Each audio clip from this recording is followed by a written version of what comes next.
Good morning, everyone. Happy New Year. Haven't been down here in the New Year yet.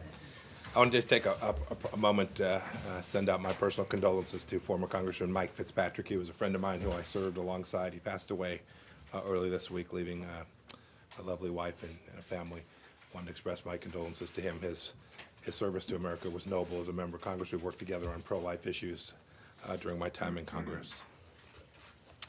I know lots of you have questions about the Middle East and Iraq. I'll certainly take some questions today. But first, too, I want to offer my condolences to the people of Australia for the tragic loss of life and property caused by the devastating wildfires across that region. America's thoughts and prayers are with the victims, their families, and the emergency service personnel putting themselves in harm's way. And the same goes, too, for the dozens of U.S. firefighting personnel who are standing side by side with our Australian friends, fighting the flames together. As I said when I was in Sydney just this past summer, we have a truly unbreakable alliance. They are great friends, and we're happy to be able to help the Aussies in this time of need. Staying in Asia, we noted the appointment of Liu Huining as the new head of the Hong Kong Chinese Central Government Liaison Office. He's expressed hopes that Hong Kong will return to the, quote, right path, end of quote.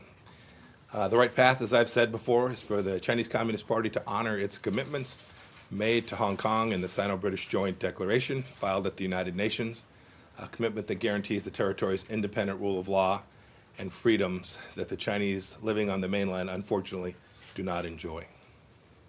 The United States will continue to work with Hong Kong and the Chinese Communist Party officials to protect human rights and fundamental freedoms in Hong Kong and to promote Hong Kong's high degree of autonomy. In Afghanistan, there's an aspect of that conflict that deserves more attention, and that is the Islamic Republic of Iran's involvement there. Iran has refused to join the regional and international consensus for peace and is, in fact, today, actively working to undermine the peace process by continuing its long global efforts to support militant groups there. Most people know about Iran's proxy networks in the Arab world, but the regime also has a relationship with the Taliban and related groups, such as the Haqqanis, the Tora Bora, and the Mullah Dadullah group.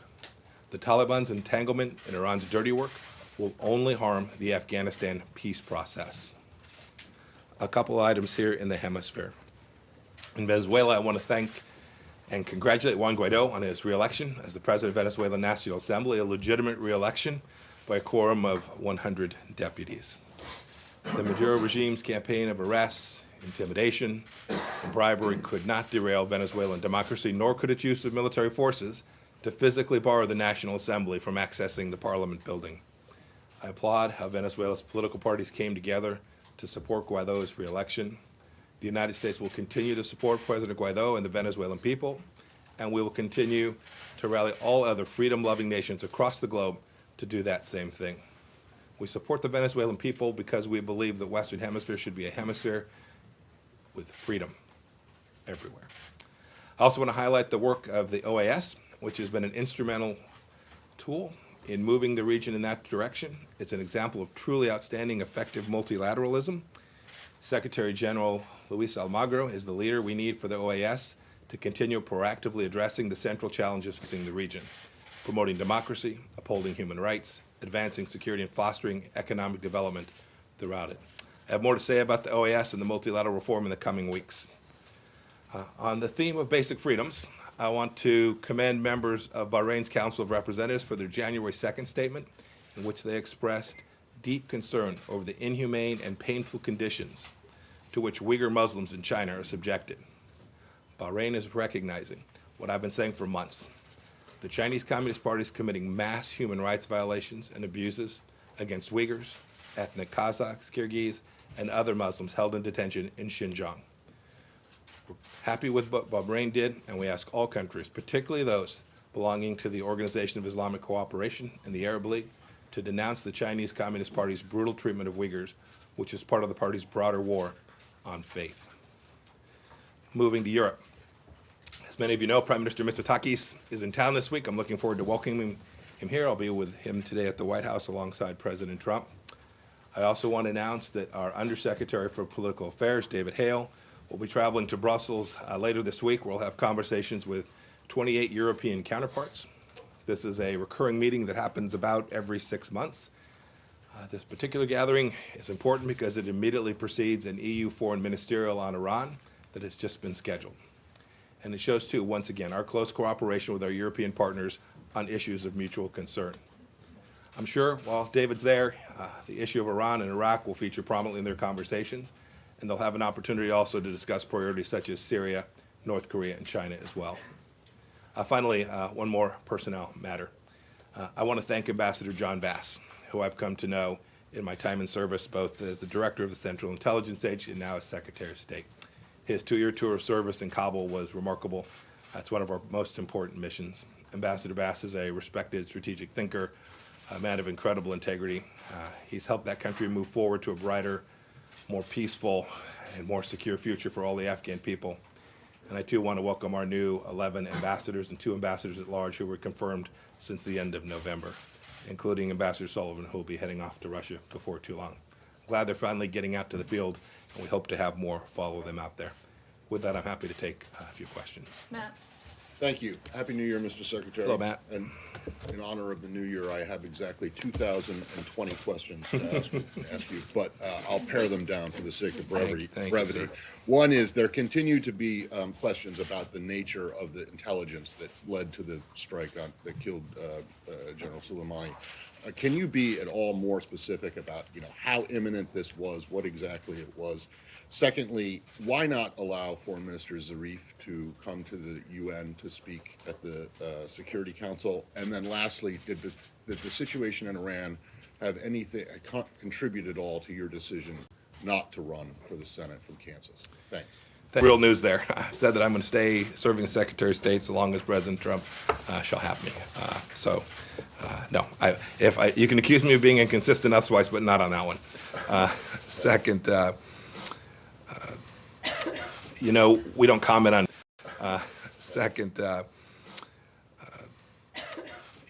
We don't comment on visa matters. Those traveling here to the United States on visa, so I can't add much more to this issue of Foreign Minister Zarif's travel to the United States. I'll say only this. We will always comply with our obligations under the UN requirements and the headquarters agreement, and we will do so in this particular instance and more broadly every day. And finally, there's been much made about this question of intelligence and imminence. I answered it multiple times on Sunday. I'm happy to walk through it again. Anytime a president makes a decision of this magnitude, there are multiple pieces of information that come before us. We presented that to him in all its broad detail. We gave him all the best information that came not only from the intelligence community, but for those of us who have teams in the field. We evaluated the relevant risks and the opportunity that we thought might present itself at some point. And we could see clearly that not only had Soleimani done all of the things that we have recounted, right? Hundreds of thousands, a massacre in Syria, enormous destruction of countries like Lebanon and Iraq, where they've denied them sovereignty, and the Iranians have really denied people in those two countries what it is they want, right? Sovereignty, independence, and freedom. This is all Soleimani's handiwork. And then we'd watch as he was continuing the terror campaign in the region.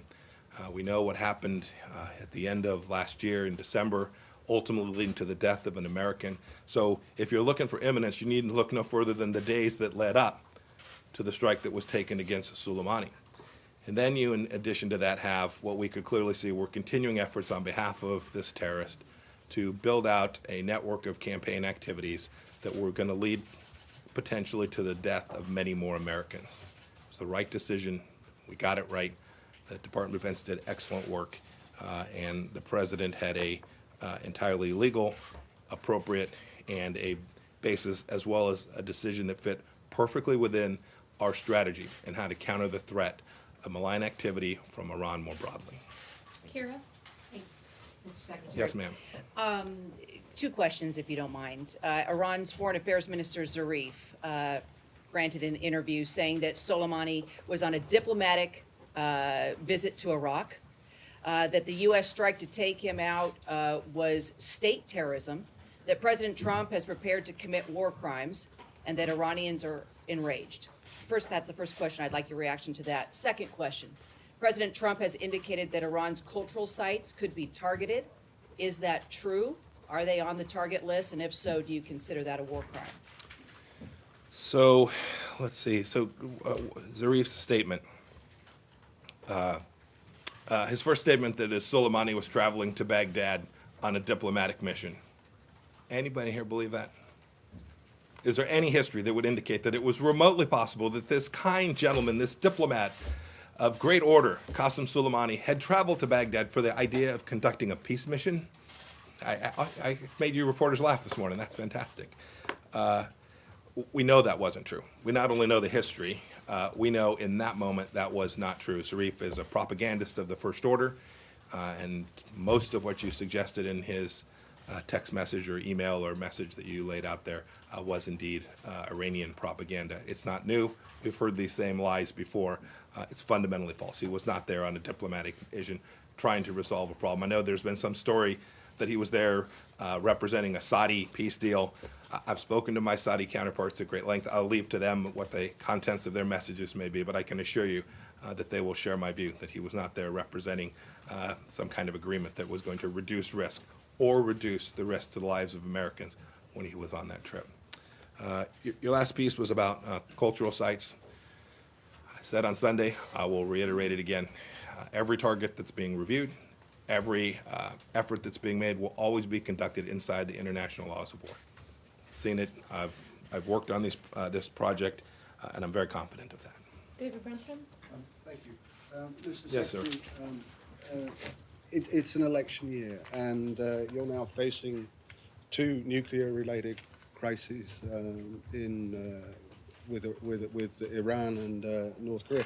Are you optimistic about resolving either of those without them sort of blowing up, so to speak, at inopportune moments? And on the Iran front, Iran's breakout time when you came into office was considered to be about a year. Is it now longer or shorter? I'll leave it to the intelligence team to talk to you about the details of Iran's breakout time for the moment. But President Trump could not be more clear. On our watch, Iran will not get a nuclear weapon. And as we came into office, Iran was on a pathway that had been provided by the nuclear deal, which clearly gave them the opportunity to have those nuclear weapons. We won't let that happen. As for the first question, which was more broadly, what President Trump laid out in his national security strategy with respect to both North Korea and Iran is the plan that we have executed, the strategy that we have executed for this past 3 years. We have put Iran in a place that it has never been before, where they've had to make some very difficult choices about how to pay for and underwrite their proxy militias around the region, whether and how to build out their missile program. This is a flip from where we were 8 years before. It's not political. Previous administration made a different choice. They chose to underwrite and appease. We have chosen to confront and contain. Those are different strategies. We believe ours is successful, and we ultimately believe it will be successful at making Iran behave like a normal nation. We'll deny them the capacity to build out their nuclear program and threaten not only Americans and our lives to keep Americans safe, which is our mission set, but also to create enhanced stability throughout the Middle East. We're confident that that's the case. North Korea, which you asked about, we still are hopeful that we will be able to head down a path. I was here with you all in December sometime when there was lots of talk about what might happen at the end of the year. We've not seen that yet. We still remain engaged and hopeful that we can have a conversation about how to get the denuclearization that Chairman Kim promised to President Trump back in 2018. Take one more. Okay, James? Thank you very much, Mr. Secretary. Two quick things here on the Soleimani strike. Since the Trump administration withdrew the United States from the Iran nuclear deal, about 2 years ago or so, the Trump administration has said repeatedly that it is pursuing against Iran a maximum pressure campaign. First question, the Soleimani operation, was that part of the maximum pressure campaign? Do you have a second one? Yeah, we'll come back to it. If you just ask them both, then I'll tackle them both To your together. knowledge, was any legal counsel in the executive branch consulted for his or her input surrounding the legal aspects of the strike prior to its execution? You know, I'll leave to others to comment on that, but I can say as a pattern and practice, I have never seen this administration engage in an activity of this nature without a thorough and complete legal review of what the bases would be if the president were to make a series of decisions. Often the lawyers review all of the options that are being presented to the President of the United States in advance of them being presented, such that every option that is presented to him has been fully vetted through the legal process. I'm confident that that was the case here, although I don't have specific knowledge of that. I'm confident that that was the case. Second, you asked about the scope of the strategy and the maximum pressure campaign that we've had in place. It has a diplomatic component, it has had an economic component, and it has had a military component. And what you have seen over the course of these past, May 2018, when we withdrew from the Iran nuclear deal, you've seen us execute that with enormous vigor and energy. You've seen it diplomatically. We've built out coalitions around the region with the Israelis, with the Gulf states, on certain files, on the missile file and on the terror file with our European partners as well, not just the E3. Go back and look from May of last year. Go look at the statement that was made in Warsaw, a united statement centering the instability in the Middle East on the Islamic Republic of Iran. We've got a coalition now in the Straits of Hormuz. We've diplomatically isolated the Iranian regime. Second, economically, we've all seen the sanctions put in place. It's now over some 1,000 sanctions. We've watched the regime struggle to figure out how it was they were going to make it through 2020. They've got a budget that will fall short by a significant amount in 2020 as a direct result of the pressure that we've put on the regime. And then you saw over not just this past week, but over the last year, you've seen our security component to this. You've seen us reinforce allies in the region by ensuring that the Emirates and the Saudis and all of the others were prepared for what might happen if Iran decided to make choices that were bad for the Iranian people. And then you saw more tactically, just these last few days, the president's response when the Iranians made a bad decision to kill an American. We hope they won't make another bad decision just like that one. Clear.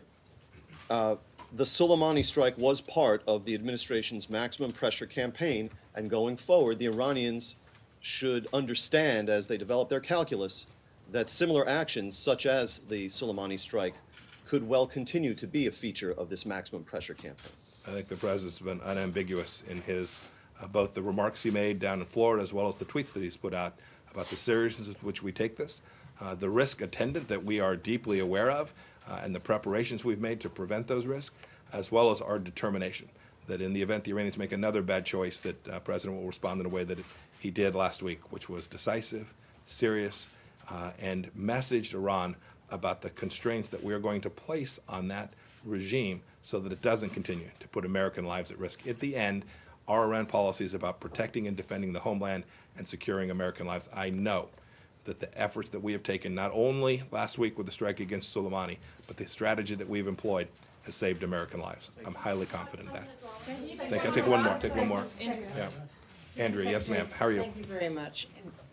A question about the issue of cultural sites, because the president said on Air Force One coming back, after you had been on the Sunday talk shows, that they're allowed to kill our people, they're allowed to torture and maim our people, they're allowed to use roadside bombs and blow up our people, and we're not allowed to touch their cultural sites. It doesn't work that way. Defense Secretary Esper has made it clear that he would not follow an order to hit a cultural site, which would be a war crime. I'm wondering whether you would also push back in your advice or in your role. You're not really secondly, wondering, Andrea. You're not really wondering. Yeah, the president I is was saying this unambiguous repeatedly. on Sunday. It is completely consistent with what the president has said. No, but we the will president take every action we take will be consistent with the international rule of law, and the American people can Are rest cultural assured that that's sites the ruled case. out, sir? Let me tell you who's done damage to the Persian culture. It's not the United States of America. It's the Ayatollah. If you want to look at who has denied religious freedom, if you want to know who has denied, the Persian culture is rich and steeped in history and intellect, and they've denied the capacity for that culture to continue. If you go back and look at the holidays around Cyrus and Nowruz, they've not permitted people to celebrate. They've not allowed people that they've killed, that Qassem Soleimani killed, they've not allowed them to go mourn their family members. The real risk to Persian culture does not come from the United States of America. Sir, That there Could I is follow there is up? no So- mistake could I about just- that. could I Thank you, follow everybody. Have a good day.